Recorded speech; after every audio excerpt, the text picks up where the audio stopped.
Hi guys, welcome back to a new episode of Wake&Tech.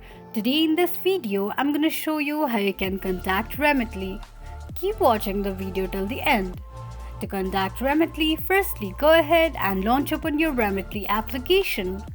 The homepage of Remitly application will appear on the screen. Click on Manage button at the bottom right corner of the page. Click on Help Center. Scroll all the way down. Here you can see two options through which you can contact Remitly, that is chat and through phone call. Here I'm going to choose chat.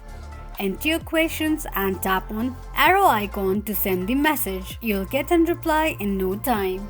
This is how you can contact Remitly quickly and easily just in few steps. If you have any thoughts or queries, let us know in the comments section. Don't forget to subscribe to our channel. Also press the notification bell icon so that YouTube will notify you whenever we post a new video.